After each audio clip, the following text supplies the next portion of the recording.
This tastes like crap.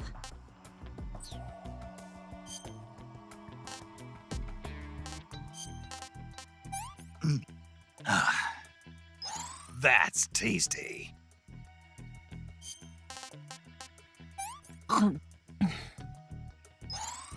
Can I have seconds?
Huh? Is somebody there? I see him!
Snake, the lake is just over that cliff.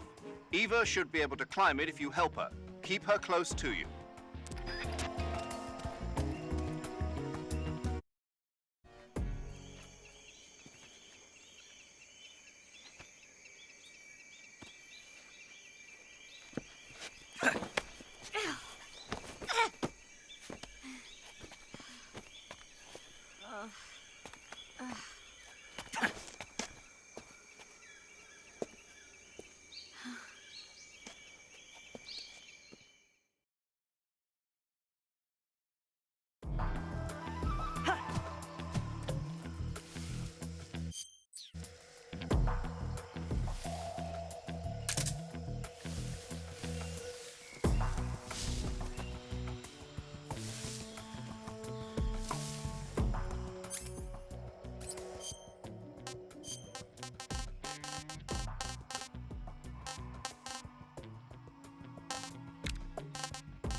I'm so hungry.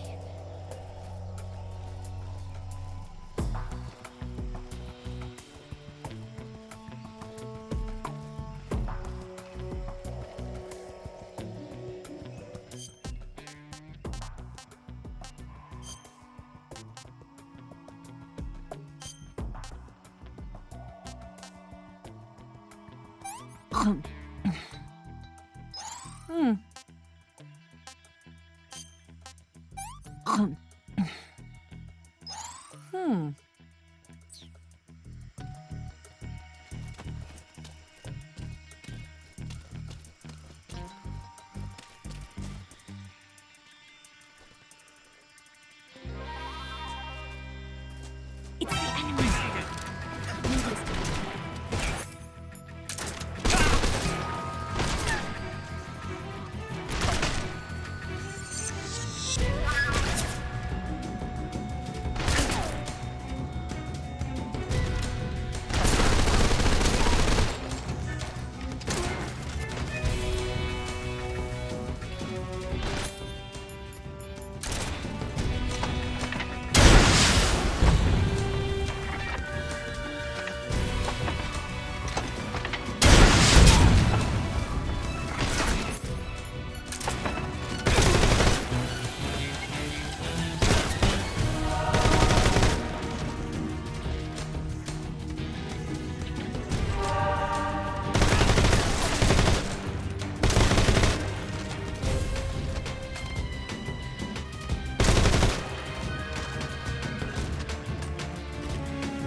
Sick.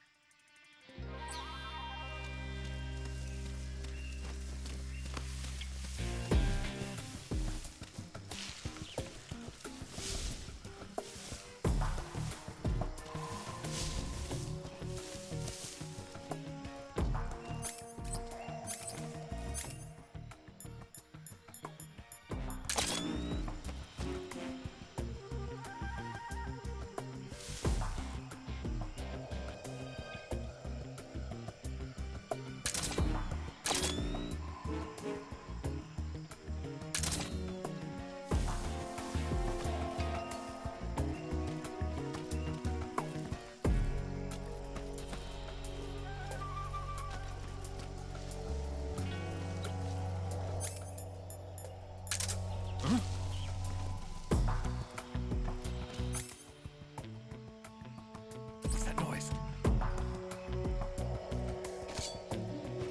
Huh? What's that noise?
Stop that.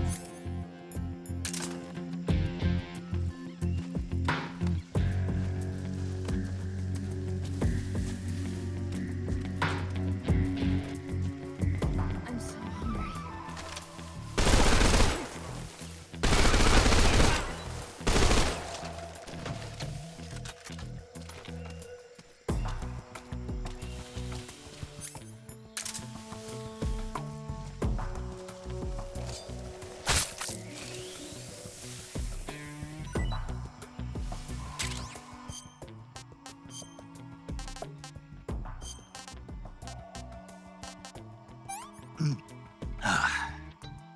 This tastes great.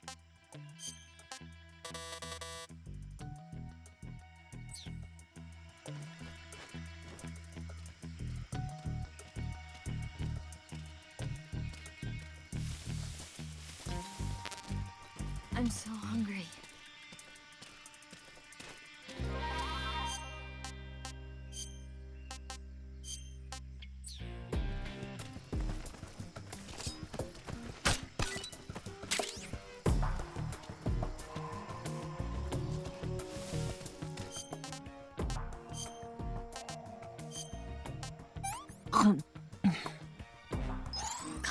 Yuck.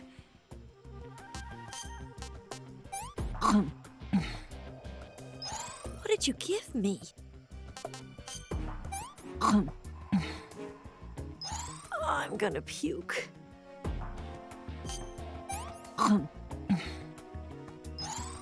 I've lost my appetite.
Come on, Snake.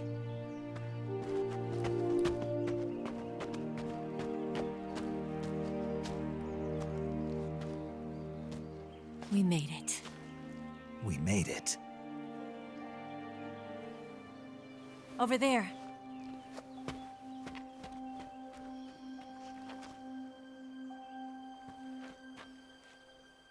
It's the boss, isn't it? I'll go get the wig ready to take off. Right. I'll leave you two alone. But come back in one piece, okay?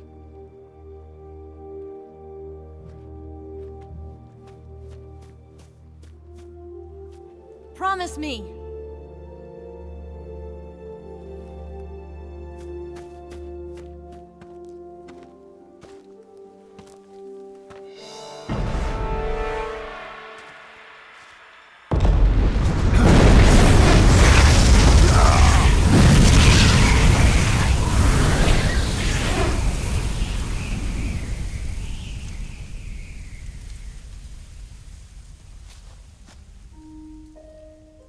Life's end. Isn't it beautiful? It's almost tragic. When life ends, it gives off a final lingering aroma. Light is but a farewell gift from the darkness to those on their way to die. I've been waiting, Snake, for a long time. Waiting for your birth, your growth, and the finality of today. Boss. Why are you doing this? Why? To make the world one again. The world used to be whole. But with the end of the Second World War, the philosophers began to fight amongst themselves, and the world was torn apart. The Cobras, my comrades who trained and fought alongside me, were torn apart as well. The foibles of politics and the march of time can turn friends into enemies just as easily as the wind changes. Ridiculous, isn't it? Yesterday's ally becomes today's opposition, and this Cold War? Think back. When I was leading the Cobras, America and Russia were fighting together. Now, consider whether America and Russia will still be enemies in the 21st century. Somehow I doubt it. Enemies change along with the times, the flow of the ages, and we soldiers are forced to play along. I didn't raise you and shape you into the man you are today just so we could face each other in battle. A soldier's skills aren't meant to be used to hurt friends. So then what is an enemy? Is there such a thing as an absolute timeless enemy? There is no such thing, and never has been. And the reason is that our enemies are human beings like us. They can only be our enemies in relative terms. The world must be made whole again. The philosophers must be reunited. I will devote my skills to that purpose. And with the Colonel's money, I will achieve that end. Just as I once created the Cobras. They are my family. I may no longer be able to bear children, but I still have a family. It was November 1st, 1951. I was in the Nevada desert participating in atomic testing. The name Nevada is derived from Spanish, covered in snow, white as snow. And snow is exactly what I saw in that Nevada desert. It froze my blood white. Snake, you were an atomic test subject, weren't you? On Bikini Atoll. That's part of the reason I was drawn to you. You and I are alike. We're both slowly being eaten away by the karma of others. we'll never have the chance to die peacefully of old age. We have no tomorrow. But we can still have hope for the future. In 1960, I saw a vision of the ideal future from space. 3 years earlier, the Soviet Union had succeeded in launching Sputnik, the first man-made satellite in history, into orbit. This came as a huge shock to the United States. In response, America threw everything it had into its own manned spaceflight project, the Mercury program. Even as the Soviets seemed poised to send their first man into space, America was still experimenting with chimpanzees and rockets. The government wanted human data. So they secretly decided to send a human being into space. I was the one they chose. At the time, they didn't have the technology to block out cosmic rays, and whoever they sent up would inevitably be exposed to heavy radiation. That's why they chose me. After all, I'd already been irradiated once. Of course, you won't find any of this in the history books. I could see the planet as it appeared from space. That's when it finally hit me.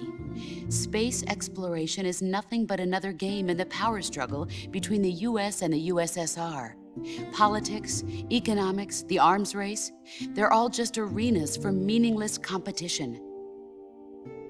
I'm sure you can see that, but the Earth itself has no boundaries. No East, no West, no Cold War. And the irony of it is, the United States and the Soviet Union are spending billions on their space programs and the missile race, only to arrive at the same conclusion. In the 21st century, everyone will be able to see that we are all just inhabitants of a little celestial body called Earth. A world without communism or capitalism, that is the world I wanted to see. But reality continued to betray me. In 1961, I was sent to Cuba, to Bahia de Cochinos. It was part of a CIA-sponsored invasion under the guise of taking Cuban exiles back to their country. But the US government betrayed them. Our weak-kneed president held back their air support. Defenseless, the exiles were annihilated by the Cuban army. All I could do was watch in silence. I was set up by the very country I'd sacrificed so much for, by the very government I dedicated my life to defending. I was driven from the surface world, and I went underground. Then, 2 years ago, I faced the sorrow, my old comrade in battle. He was my friend. But one of us had to die. I was left with no choice. The sorrow gave his life for me. There is no enmity between us. One must live, and one must die. That was the mission. The ones who gave me that mission were the philosophers. Early in the 20th century, the true holders of power in the United States, the Republic of China, and the newly formed Soviet Union gathered together in a secret meeting that would later be known as the Wise Men's Committee. The secret pact they formed there marked the beginning of the philosophers. But the last of the original members died in the 1930s. After that, the organization began to run out of control, and the Wise Men's Committee degenerated into a mere shell of its former self. The philosophers of today have no sense of good or evil. Their influence extends to countries and organizations involved in every aspect of every war. They have become war itself. That's how they operate. The sacrifices of war cause a shift in the times. This shift leads to renewed conflict, and in turn triggers the next war. Like a nuclear chain reaction, each conflict sparks countless others, forming an endless spiral that will continue on for eternity. Do you understand what I'm saying, Snake? By consuming me and you, the philosophers intend to keep that cycle going forever. It was my father who explained all of this to me. He was one of them. You see, I am the last remaining child of the philosophers. But after he revealed the truth, my father was killed by that same shapeless, formless organization. And my father isn't the only thing the philosophers have taken from me. In June of 1944, the Cobras and I took part in the landing at Normandy. We'd been given a top-secret mission to locate and destroy enemy V-2 rocket installations. I was pregnant at the time. The sorrow was the father. I gave birth on the field of battle. A beautiful baby boy. But my child was snatched away from me by the philosophers.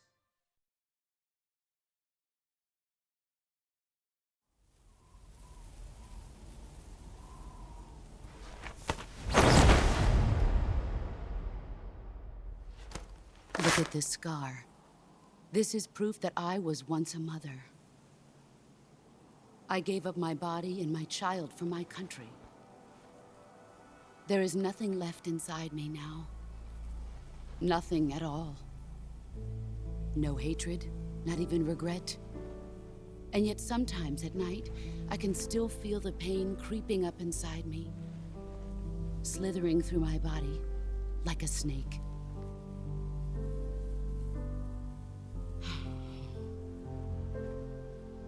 I've never talked this much about myself before. Thanks. Thanks for listening to me.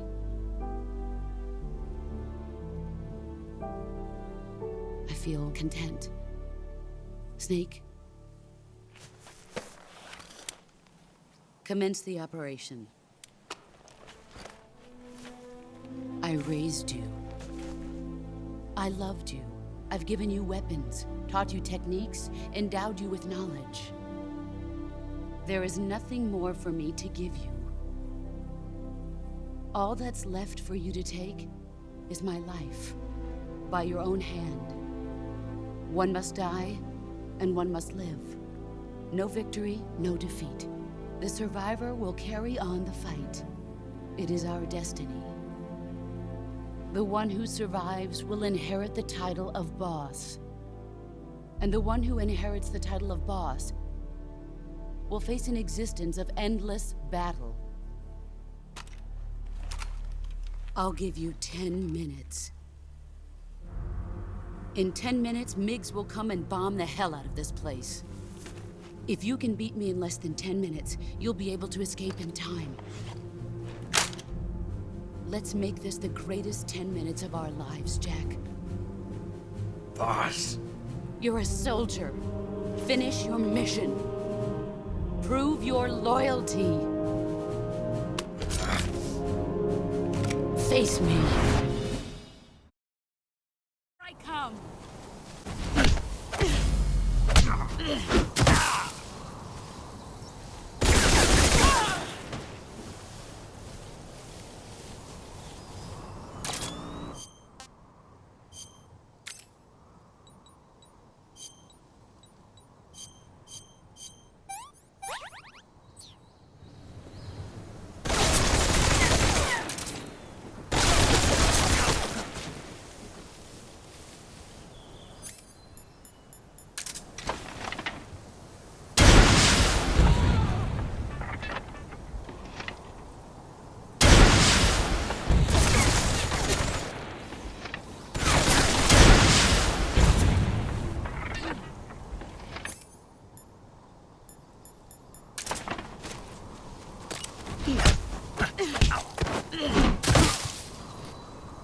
Nice try.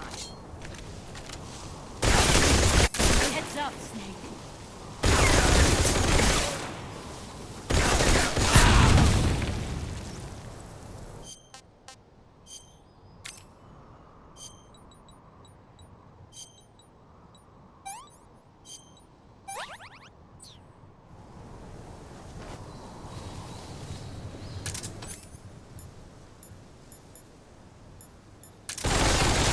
See what you're made of.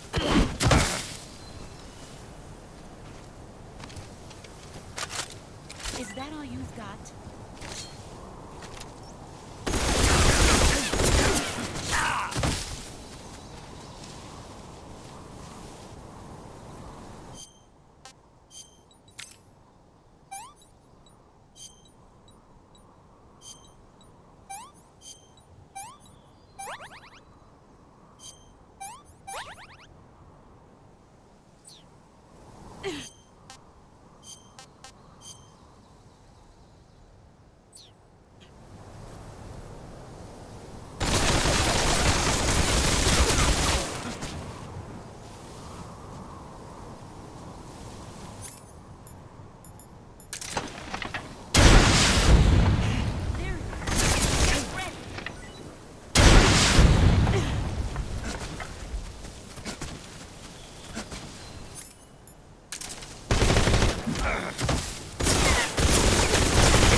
Take this.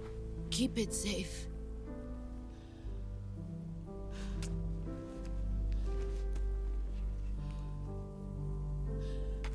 It's our only hope.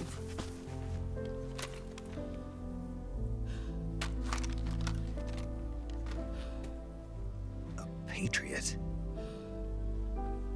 Why are you giving me this? Jack. Or should I say, Snake. You're a wonderful man. Kill me. Kill me now. Do it.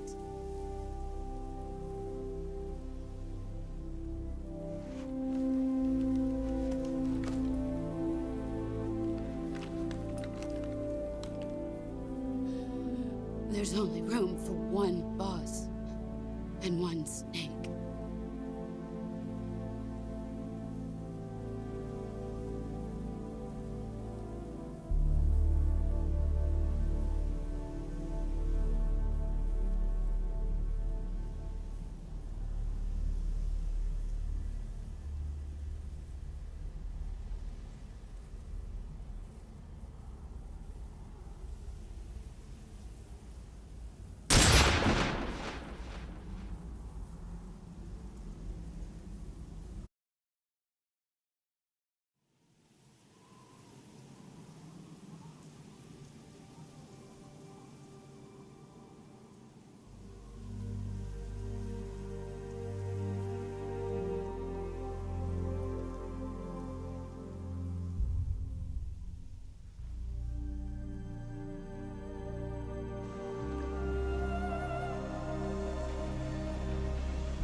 Ready to go, Snake?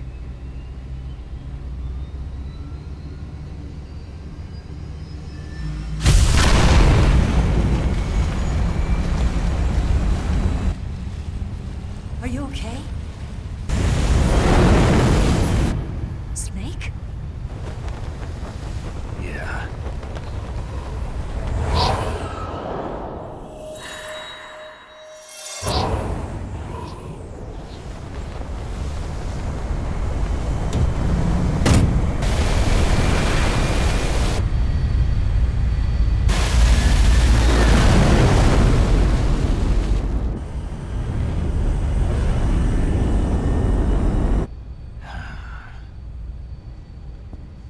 I told you you could trust me.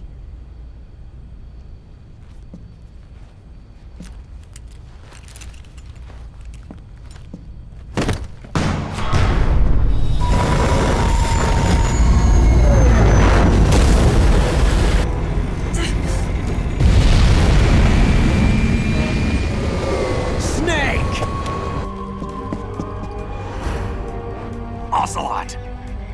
We're not done yet!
Snake, try to remember some of the basics of CQC.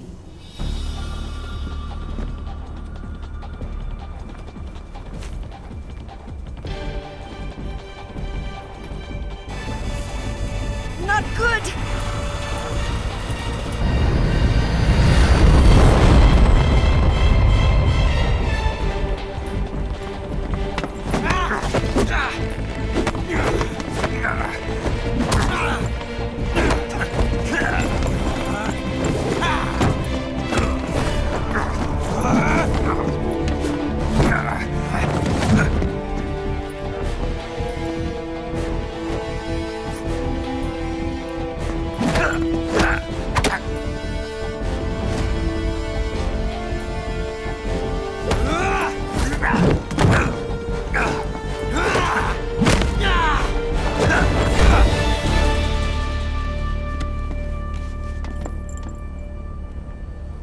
I picked up a few new moves.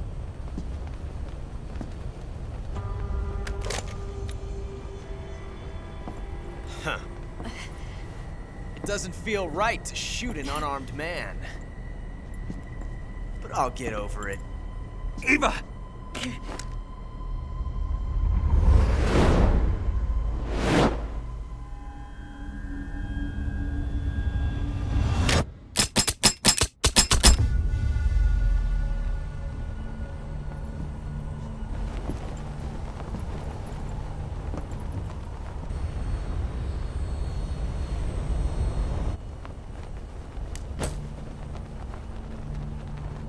What do you say to one last showdown? Yeah, all right.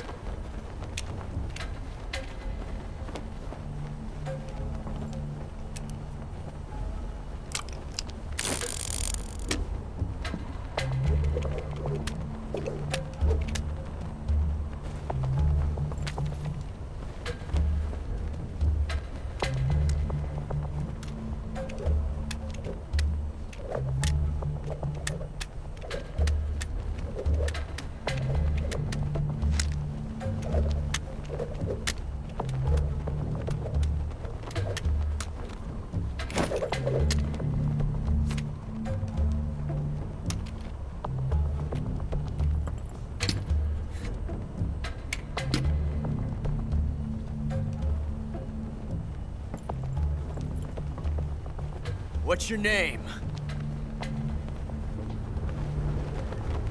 Snake. No, not that name. You're not a snake, and I'm not an ocelot. We're men with names. My name is Adamska. What's yours? John. Very well, John. Plain name, but I won't forget it.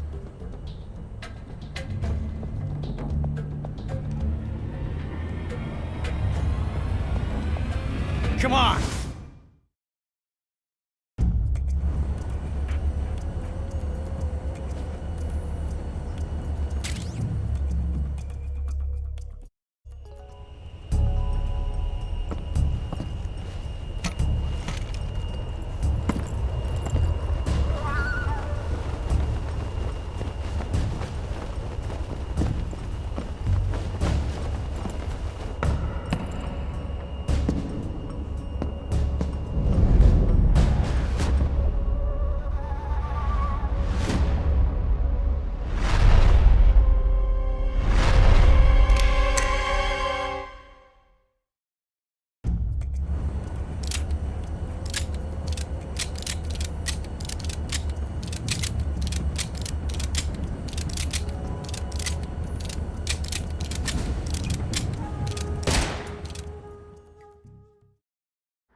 It's a blank!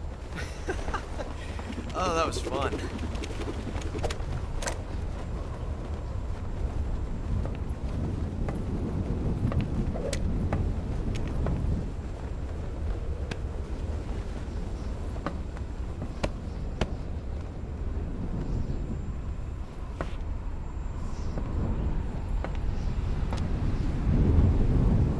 Till we meet again, John.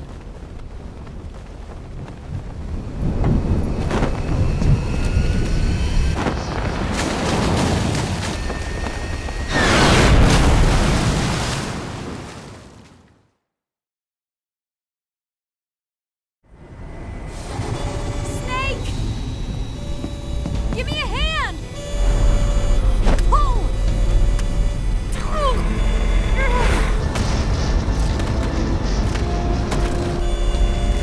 Come on, pull up!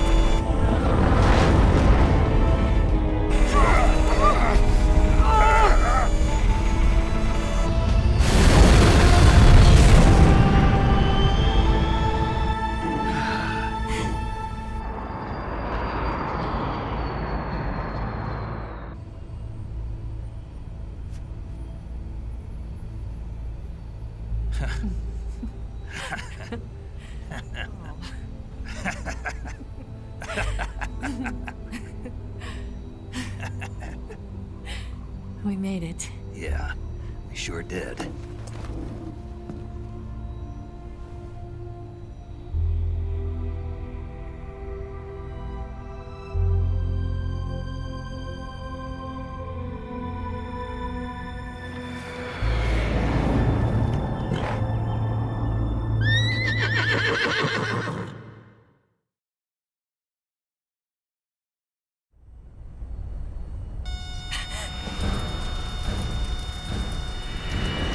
Oh no, Migs!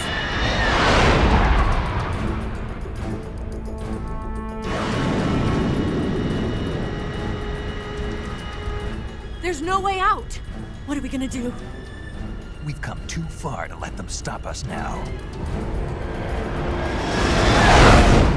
Those things have got to be armed. It's no use. There's no way we can outmaneuver them.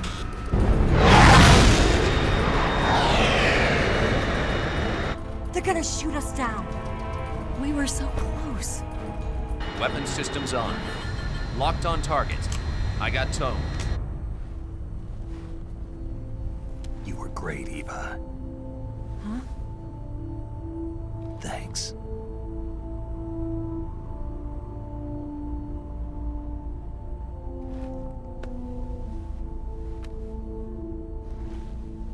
Oak 19, this is Control. Stand by for a direct order from the chairman. Oak 19, return to base immediately. Do you read me? This is a direct order from Comrade Khrushchev. Return to base immediately. Oak 19, do you copy? Understood.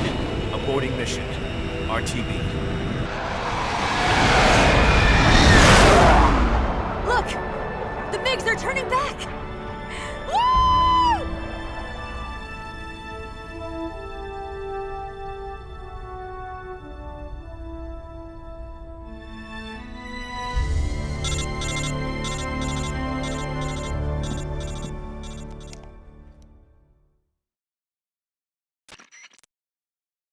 done, Snake. The MiG's disengaged. Most likely under orders from Khrushchev. Is this his way of helping us? Who knows? Maybe he didn't want things to get messier than they already are. Or maybe he just wanted us to owe him one. The important thing is, you made it out alive. As long as Khrushchev is with us, I don't think they'll be coming after you. It should be smooth sailing all the way to Alaska. I'm sending someone out to Galena Base to meet you. To meet me? The DCI and the President himself are waiting at Langley. Don't keep them waiting.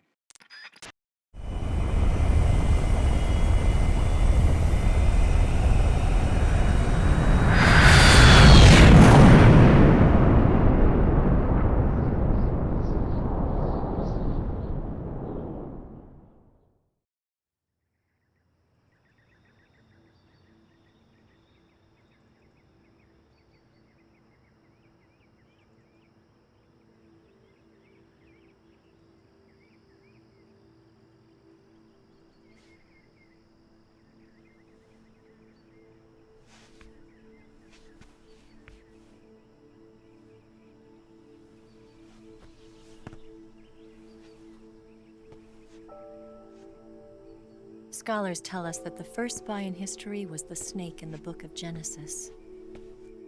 In that story, it was Eve who was tempted by the snake in the Garden of Eden. But this time around, it was I who tempted the snake and got away with the forbidden fruit of knowledge. Forgive me, Snake.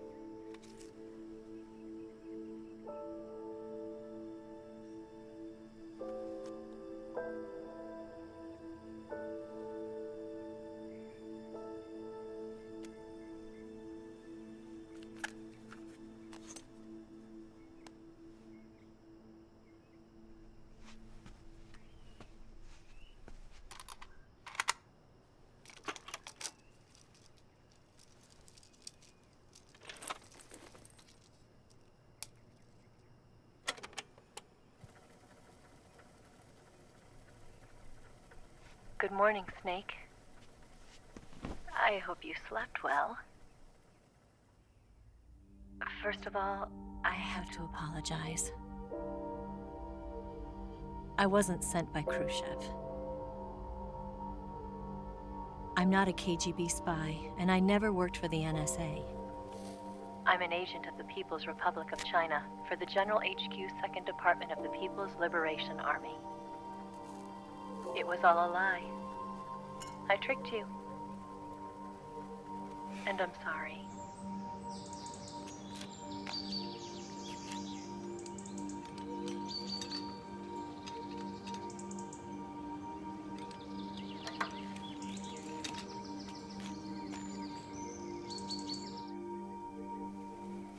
The philosophers still exist in China, too. You see, my mission was to find out where Volgan was hiding the philosopher's legacy and steal it. So I infiltrated his base as a KGB spy. The two NSA codebreakers who defected in 1960 were actually both men. The real Adam never showed up at the meeting place, saving me the trouble of having to eliminate him. I sneaked in by pretending I was Eva. And you and Sokolov and Volgan, you all believed me. The philosopher's legacy was originally held in common between the US, Soviet Union, and China. We couldn't let the Russians and the Americans take it all for themselves. The Chinese government had its eye on the legacy too. I got the film containing the legacy, and also the nuclear missile launch data from the Shagohod. 5 years ago, the Soviet Union stopped supplying us with nuclear weapons technology. Since then, China's Liaodong-Yizhing hydrogen bomb and space rocket projects have fallen behind. But with this data, our country will be able to develop its own nukes. We'll create a deterrent force to rival those of the US and Soviet Union. Everything has gone according to plan, thanks to your help. I too am one of the philosophers. I'm an agent of the philosophers, a graduate of one of their charm schools. I was raised in a joint US-Soviet-Chinese facility to become a sleeper agent. This was before the war. Back then, they were collecting children from all over the world. As a result, I'm indistinguishable from a native-born American. So it didn't surprise me when you and Volgan couldn't tell the difference. But she knew right from the beginning. She knew because before the war, she was at one of the philosopher's schools too, as an instructor. The boss was the only one I couldn't fool. She was the only one who knew I was a fake. She told me everything. Why did she open her heart to me like that? At the time, I couldn't understand it. But now, I think I do. Snake. She wanted you to know the truth. She chose me to tell you. That's why she saved my life. I've lied to you so many times, but not this time. My orders from the government were to obtain the legacy and to eliminate everyone who knew the truth about what happened. In other words, I'm supposed to kill you.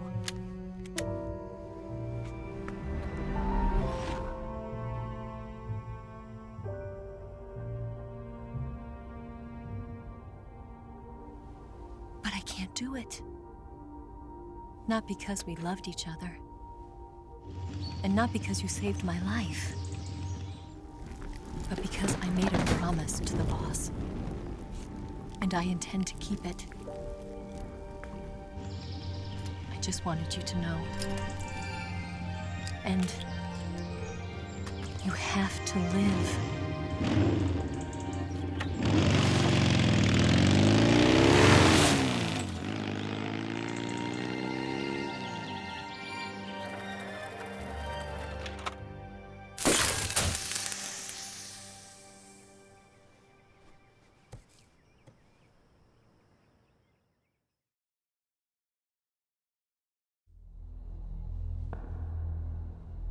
Snake, listen to me. She didn't betray the United States. No, far from it. She was a hero who died for her country. She carried out her mission knowing full well what was going to happen. Self-sacrifice. Because that was her duty.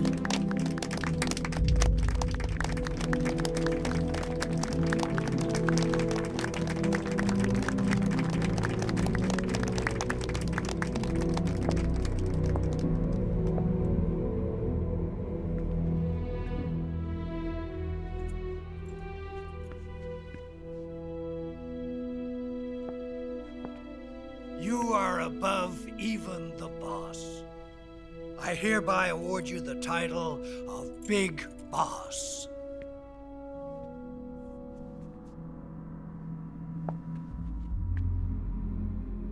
You are a true patriot.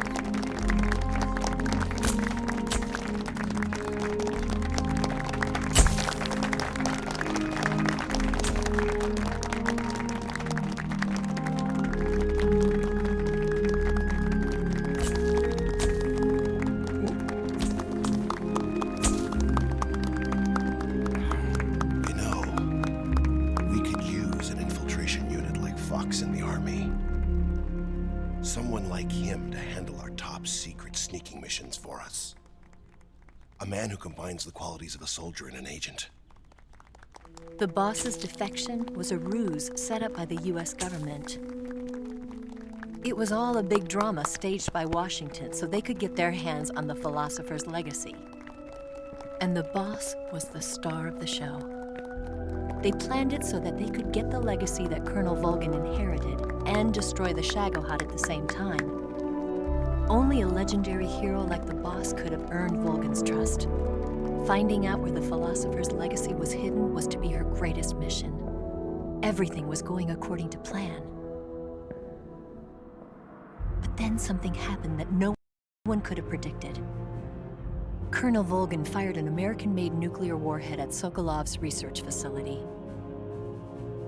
Khrushchev demanded that the US government provide proof that it wasn't involved. They couldn't just abort the operation to steal the legacy. So the operation itself was greatly expanded and revised. The authorities in Washington knew that in order to prove its innocence, they'd have to get rid of the boss, and that one of their own would have to do the job. The public couldn't be allowed to find out about it, not ever. This, they concluded, would be the best way to keep the whole thing under wraps. The boss wouldn't be allowed to come back home alive, and she wouldn't be allowed to kill herself. Her life would be ended by her most beloved disciple. That was the way the government wanted it. That was the mission she was given, and she had no choice but to carry it out. Her death at your hands was a duty she had to fulfill.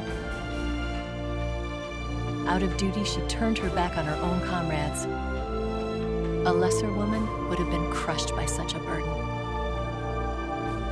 The taint of disgrace will follow her to her grave. Future generations will revile her. In America as a despicable traitor with no sense of honor. And in Russia as a monster who unleashed a nuclear catastrophe. She will go down in official history as a war criminal. And no one will ever understand her. That was her final mission. And like a true soldier, she saw it through to the end. But I think she wanted you, of all people, to know the truth. She wanted to live on in your memory. Not as a soldier, but as a woman. But she was forbidden to tell you herself. And that's why she told me. Snake, history will never know what she did. No one will ever learn the truth. Her story, her debriefing, will endure only in your heart.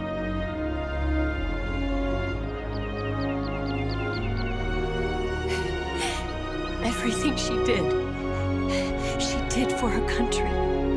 She sacrificed her life and her honor for her native land. She was a real hero. She was a true patriot.